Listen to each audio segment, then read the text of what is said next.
Good afternoon, everybody. My name is Jonathan Beardsley. I'm the Director of Product Marketing at OpenText for our SAP Solutions. I'm joined by some of my colleagues, and we'll let them introduce themselves as we go. So we're here to talk about the information advantage, but I think it's worth spending a couple of minutes just talking about what information actually is. Information is, in our world, is the glue that keeps your business running. It's the unstructured information that sits inside your organization that pretty much drives every business process in some fashion. And that could be anything from a delivery note, an invoice, a job order, a purchase note, requisition. The list of types of information is endless. But all this drives a material benefit into an SAP process. So I'll give you a real-world example. I flew over here on Sunday from the UK, and I've just about got my body clock on to Florida time, just in time to fly back home tomorrow when I'll be back in London time. My colleague Michael flew over on Monday from Germany, and his flight got cancelled. And I got that text that you don't want to see, which is, my plane has been cancelled. I'm like, oh. But his plane was cancelled because of a fault on the plane. Now, a piece of data in a sensor triggered and said, there's a fault, we can't fly. That started a process, a maintenance process inside an SAP system. But as that process ran, and that process to fix the plane started, that generated a vast amount of information. It generated a parts order, a shipping note, a delivery note, a job order. Someone had to go to the airport to replace the part, and sign off to certify they've done it safely and correctly. So all that information is critical to that asset process. So where does that information go? When the process finishes, where do we put it? Do we put it in the cloud? Do we put it in a filing cabinet? Or what you should do is give it to us, and we'll attach it to the business process. So the person inside SAP can see all that information as they see the job order. And that's really what we do, is we bring information into the SAP process rather than having it stored separately in a file share, cloud drive, you name it. And that's really the advantage you gain by having information in front of you. So with that real example, Michael, can you just talk a little bit about information management and what we do? Yeah, welcome everybody. So I'm Michael, I'm the VP of Engineering for Content Services at OpenText. To the question, well, we structure it in 4 main elements. Number 1 is digitize. So every single piece of information, every single piece of content needs to be digitized, entering the organization. We still have paper coming in, but we also have digital content such as email, or also content coming through, for example, the business network, like an invoice. And we capture that information, we structure that information, we try to understand that information, store it in the right place, and ideally we also kick off or trigger business processes which we automate. Which gets me to the second part, which is actually utilization of information. So as you already said, we embed information into the business process, and we integrate into those leading applications, whether it is S/4HANA, or whether it is SuccessFactors, or whether it is industry applications. So think about an invoice process. We manage the process. We bring all the content to the user. We manage the exceptions. But there are also many more collaborative processes, like, for example, in an engineering or asset management scenario where lots of different documents need to be managed, and they need to be brought to the end user. Or think, just as another example, about HR, where we, from hire to retire, have a lot of content to be managed, and that content is integrated into the leading application, in this case SuccessFactors, and is brought to the user for better decision making and for having all the information in the hand. The third element is actually the delivery of information. So as part of processes, information gets created, documents get created. There's oftentimes the need to have a user review and create a document which is pre-filled with information and then distributed to an end user through the channel of choice. Let's say a service agent has to respond to a service request, or a HR admin person has to deliver a letter to an employee. So we automate that process, and then there are very interesting scenarios around mass creation of documents, for example, in utility, where we create statements and we can personalize those statements. We store those statements and we bring them, through the different channels, whether it's, from still, print all the way to web or email to the end customer. So that's the delivery part of what we do. And then last but not least, we need to manage the information. So it's growing fast, so we need to have an effective way of managing information, so we control it. And then we need to govern it, or you need to govern it as a customer. You have to comply to tax regulation, local regulation, very often industry regulations. So with our capabilities of retention management and records management, we make sure that the content is managed in one place and is compliant, or your organization is compliant. So that's what we do. Thank you very much. And an interesting point about information. Like I mentioned, having to digitize it and utilize it and then control it.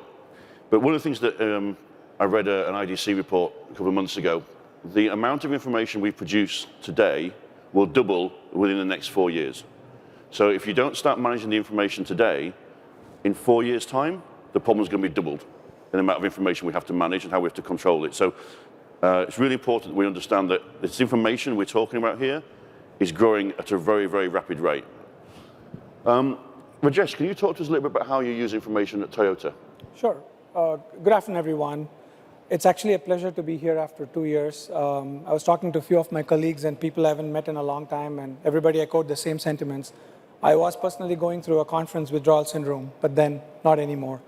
So we in Toyota, we started our ERP journey back in 2016, and we went with our first planned deployment, back in 2019. And within 3 to 4 months, we saw a spike in HANA memory. We were on S4HANA, 1709 version, and we started rethinking our strategy. And within 3 months, our memory has gone up so much, we need to start looking at long-term strategy. And then within the same year, we were planning to have 2 other planned deployments. And the challenge was, one of the 2 other plants that we were going to deploy was much larger in scale compared to the very first plant that we deployed. So we knew that we had a lot of work ahead.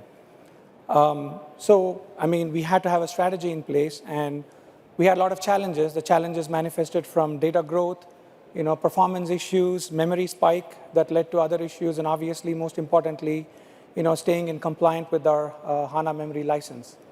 So obviously, with that being said, our plan for all our planned deployment roadmap was already built. We didn't have any wiggle room. At the same time, we also had the data growth happening at the same time. Both are equally important. Both needed equal attention. And then we couldn't compromise on any wiggle room. We had to shift the go live for any of the deployments. So we had to have a strategy. The strategy was having a data management strategy. We partnered with Deloitte and OpenText to get into the journey for data archiving. And it was a long road ahead of us. It's a growing pain that any organization would face. A lot of patience and perseverance that we had to go through. It's a transformation, disruption in a positive way. But end of the day, we were kind of pushing the partner was pushing us, and we were successful. So thank you very much. And we have a session at 3:30 today, BTP, I believe, 813. That would a little bit more. I'll talk about the challenges, objectives, and the risks that we face through the journey of the data archiving. Again, thank you again for the opportunity. Thank you, Rajesh. Yeah, so I think the important point you mentioned there was archiving and control, but also cloud. That's right. And we've seen RISE. We saw RISE launch in a blaze of glory 18 months ago, or nearly 18 months ago. And one of the frequent questions we got asked was, does the cloud change the need for archiving and document and information management in general? Does it make it more important, less important? Because we all assume cloud storage is free. You just put anything you want in the cloud and it just sits there forever. So Michael, can you just answer, is information management more important now because of cloud, or is it less important? Well, I personally think, and also that is what we see from our customers, it's actually more important, right? Mm-hmm. Having everything in digitized format and managing the information is fundamental to actually shift to the cloud. Mm-hmm. And that is also why what we do is very helpful for all the RISE programs. I think it's fundamental. You cannot go to the cloud with your structured data and processing system without having a content management or information management strategy which is coupled with that. And so it's getting more important, but what changes is the architecture of the systems compared to what we've done in the past, right? We see a lot of hybrid scenarios. We see customers starting with a cloud content management strategy, bringing the content together in the cloud and then moving the application. Well, that is certainly possible. And overall, we've seen those customers with a information management strategy coming out of the pandemic and moving to the cloud much faster. Yep. And let me add this: as we've gone through the pandemic, we've all kind of gone through this change in working fully digital from home. We used new tools like Microsoft Office 365 and Teams, which is also we collaborate around content, we collaborate around information. That information should also be part of the business process, and we do all that as well. We bring that together. We integrate with those systems, so we have the structured data system, the process, and the application. We bring the information together, including the collaborative content. Yep. And so users have everything at hand. And that gives a lot of flexibility for transformation and a lot of agility for customers as they move to cloud. Great. Yeah, I think the key word there is agility. We've gone through a phase that, whilst terrible with the pandemic, but it forced a lot of businesses to make changes and realize that actually to survive this and to become successful post-pandemic, we need to be more agile. And a simple example would be a business process that relies on a piece of paper being signed and scanned and printed out is not agile. And when we move to RISE, we move to the cloud, we can't keep that same business process because all we're doing then is moving our data from one place to another that's going to be slightly faster. But the process itself is fundamentally not going to succeed if you've still got a very much paper-based or manual information strategy. So the other point as well is that, information is not just about bringing information into SAP, it's the generation. As Michael said, generating information out of SAP. So Rajesh, can you talk about American Water and really the way you're using information not as a part of a process, but it's the end of the process? Sure. Thank you, Jonathan. This is Rajesh Sanikomu from American Water, and nice to see everyone here. Let me share our company's experience with whatever the challenges we had. So the first one is information generation. It's like the way we have it at the times, like there are a lot of manual process, like the way the bill gets generated, the way it is processed or sent out to the customers. It was like the lengthy process. And there was like, if any issues or any issues with the customer bills, then business need to, once again go through all the issues and that delays the overall process. And also, the bills, whatever they are getting it, there's like not much information. Like it is like black and white and only about their bill. It is not even giving a graphical view or any such things. And also the communication wise, when I say like there is a manual process, when there is any manual mistake and the business need to revision and again go to the change process, that was impacting the timelines, and eventually the customers are not receiving on time. And for this, and also not only the delivering the bills, but also about the look and feel. That is also an important one. After we collaborated and came up with a plan, having an OpenText, implementing in American Water, it was totally changed. And after we have the OpenText here, like the bills are automated, and we based on the customer requirements, we have a template created on the OpenText, around like hundreds of templates, and we follow the regulatory guidelines as well. Based on your regulatory guidelines, you need to come up with your customized templates. So that is very critical. And now after implementing the OpenText, these became like automated, and the information is getting updated on the template. And now customers are receiving on time, and we don't see any irregular payments, and eventually the customer are happy. And we also have, using the OpenText, customer can either opt with their languages, like the Spanish or any other languages. And if they want to go with the email delivery, we have the option there. Okay. So overall, the customer experience also is significantly improved. And whereas the delivery-wise, after generation of the bill will automatically goes to the bill print vendors. So from there onward, it's like an automated. They'll take care of it. Great. Yeah, What we're saying that essentially our customer experience has been dramatically improved Yes. by automating the generation of information from SAP. So it's not just about taking information into SAP, it's about taking the data in SAP and using that to generate a personalized, improved experience. So I think as we kind of move through the RISE program and RISE starting, really, do you need to do information management now? Is it something you can say we can do RISE first and we can do information management second? Or do you really want to be starting now? So Ankur from Deloitte, if you can just give us some guidance from an SI's perspective on what you really should be doing. Yeah. Hello, everyone. I'm Ankur Gupta. I'm a senior manager with Deloitte. Do it now, right? There's no better time than now. Most of our customers are leveraging RISE solutions with SAP and OpenText, accelerating their business value. Some of the solutions that we just talked about, data is growing at an exponential rate. It has to be managed properly. Without data, there's not going to be any business value behind what you're doing. Looking at data, analyzing it, creating reports. But first, that data and information has to be managed more effectively.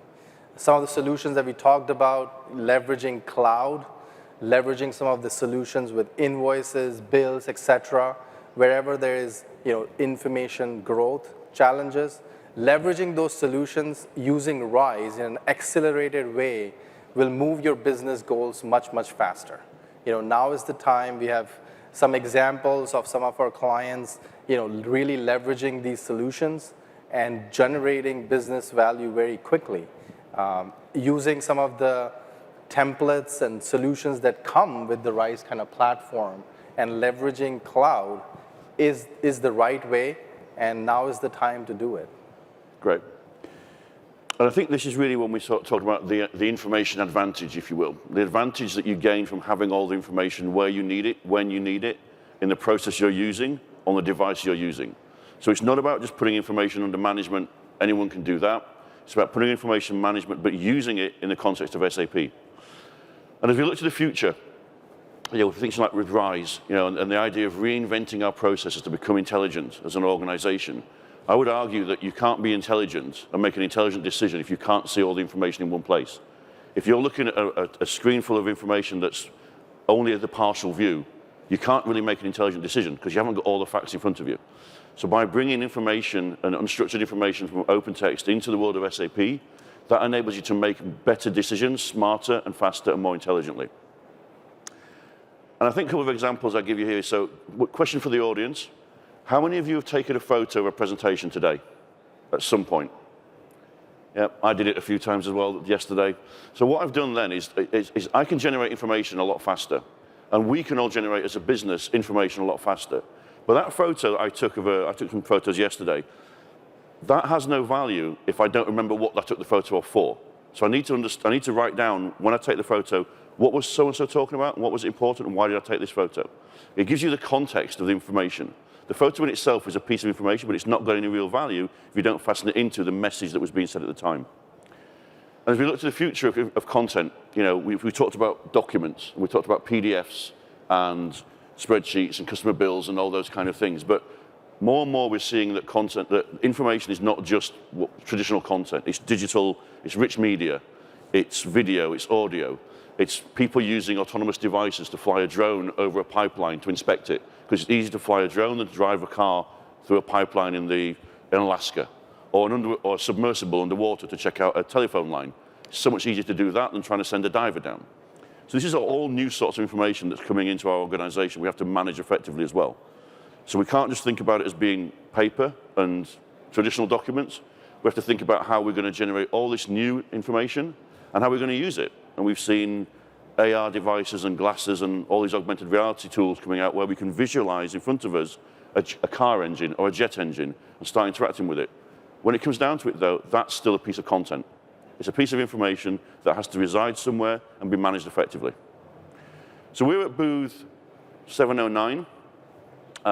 We've got a couple more breakouts today with Toyota, and we have American Water tomorrow at a good time, so not too early, because everyone's going to be at Pitbull. We want a little bit of a breather before they get to the show, so we're at 11 o'clock, I think, on tomorrow. I'd just like to wrap up by saying thank you to my guest. I hope you found this useful, and if you have any more questions, we're over at booth 709. Please feel free to come over and ask us. Thank you. Thanks a lot. Thank you.